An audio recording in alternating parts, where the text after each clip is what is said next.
Welcome to my channel Compare History.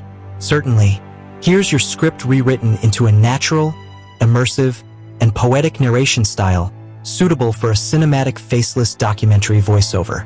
I've retained the chapter titles and historical accuracy, weaving a cinematic and emotionally engaging tone inspired by Toldstone, Invicta, and History Dose. Introduction: when thunder had feet, before the age of gunpowder, before the roar of cannons and the rattle of machine guns, war was a living, breathing thing. It had a face, a scent, an ancient rhythm that pulsed beneath the clash of steel. On those forgotten fields, death did not arrive in distant volleys but thundered close. The pounding of hooves, the shriek of wheels, the slow, relentless stomp of something older, primal, unstoppable. From the wild hills of Iron Age Europe came the Celtic Chariots. Swift, fierce, their horses snarling like wolves beneath riders painted in blue woad, howling defiance into the dawn. Bronze-tipped spears gleamed as warriors carried not just weapons, but the pride of tribes and the fury of a restless land. Far to the east, beneath the burning sun of Indian plains, a different force gathered. War elephants, colossal and majestic, trained from their youth, towers of muscle and iron. Draped in gilded armor and vivid cloth, these beasts bore kings, archers, and legends into battle, an immovable god walking the earth.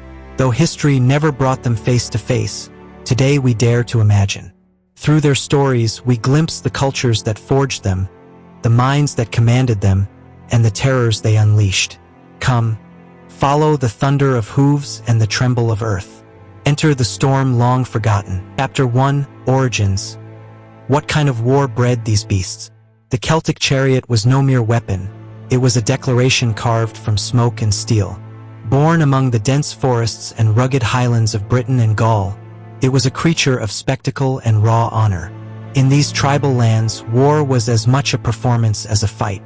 Kings were warriors, warriors were showmen. To ride a chariot was to become a blur of power and prestige, a living tempest cutting through dust and chaos. In stark contrast, the Indian war elephant was a child of empires, of sprawling dynasties and sacred laws. From the ancient hymns of the Vedas to the iron rule of the Mauryan kings, these beasts were not wild performers but the embodiment of imperial might. Elephants marched in state rituals as much as on battlefields, symbols of divine right and earthly authority. The Arthashastra, a manual of power, assigned entire branches of government to their care and control. Where the chariots celebrated individual glory and fierce independence, the elephant stood heavy with the weight of kingship and cosmic order. One was a scream in the wind, light and swift. The other, a solemn drum, massive and sacred. Chapter 2: Anatomy of War. Crafting speed and mass. The Celtic chariot was a marvel of speed and grace. Built from ash, oak, and yew, its slender frame danced over rough ground, pulled by two fiery horses bred for agility rather than brute strength. Two men rode within, one driving with steady hands, the other ready to launch javelins or leap into the fray. Its iron-rimmed wheels carved through the battlefield like arrows, swift and sudden. Traded armor for surprise, speed for shock. The Indian war elephant was quite another spectacle. A living fortress 10 feet tall, carrying atop its broad back a howdah, a platform or cage for archers, spear throwers, or nobility. These beasts were clad in chainmail, their foreheads bristling with iron blades, tusks sharpened into deadly swords. Beneath it all, thick leathery skin shielded muscles vast and intelligent, a mind as sharp as any soldier's. Where the chariot was a fleeting ghost, ready to vanish and return, the elephant demanded a lifetime of care. Trainers, veterinarians, food, water. A beast of legend, yes, but also a kingdom's responsibility. And in return, it shaped the very silhouette of the battlefield. Majestic, terrifying, unforgettable. Chapter 3: Mind and Beast. How they were trained. Celtic horses were trained not just to run, but to dance on the edge of chaos, darting sideways, reversing, charging with sudden bursts of power. The chariot driver held equal rank with the warrior, both masters of skill and spirit. Horsemanship was part ritual, part art, and only the elite earned their place behind the reins. In India, the bond was deeper still. Elephants were not broken, but befriended. From childhood, mahouts and elephants grew up together.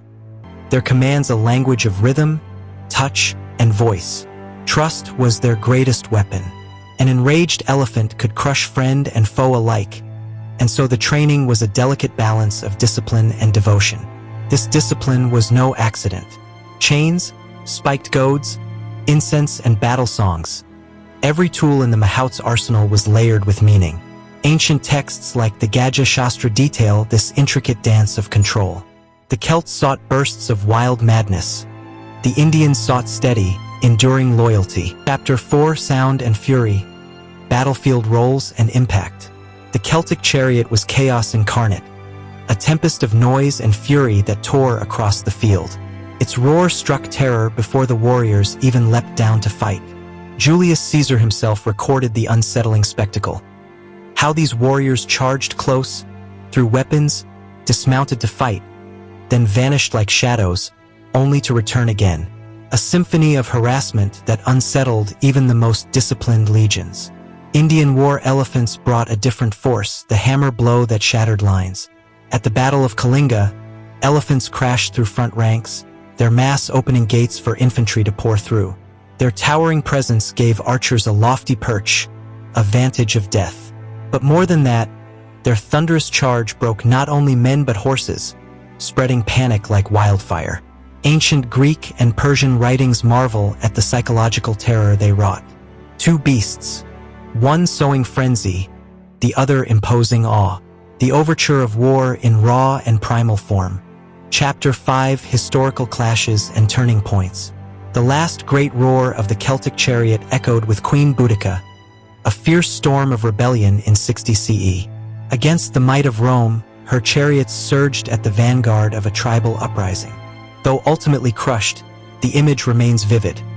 A warrior queen in her war car, flaming red hair wild, dagger clenched tight, defiance blazing in her eyes.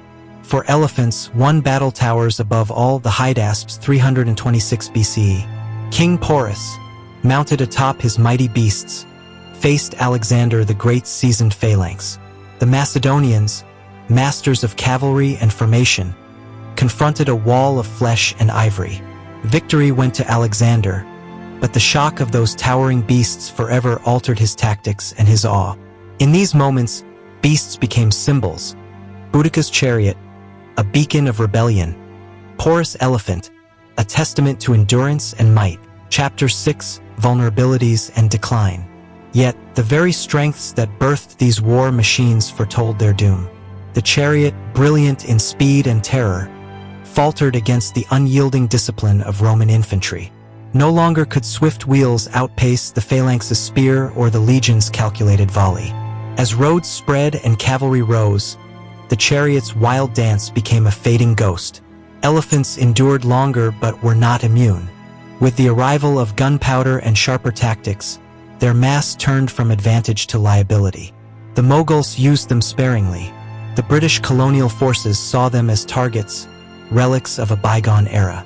Neither failed, but rather war evolved. The gods of speed and mass gave way to precision and fire. The thunderous beasts of old bowed to the new rulers of war. Chapter 7, The Hypothetical Clash. Chariot meets elephant. Imagine if fate had bent the course of history, these titans meeting on an open plain. The elephant, a mountain of muscle, would dominate wide, flat terrain. The chariot's javelins might sting but never halt the crushing charge. One tusk strike could splinter wood and bone alike. But give the charioteers tangled forests and broken ground, and their dance of death could wear down the lumbering giant, harassing, dodging, striking where the elephant faltered.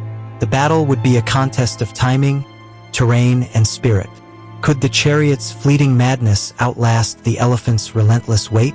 Could the mahouts keep command amid a storm of spears and wild horses? No clear victor emerges, only a spectacle of contrasts. A clash not just of flesh and weapon, but of philosophies.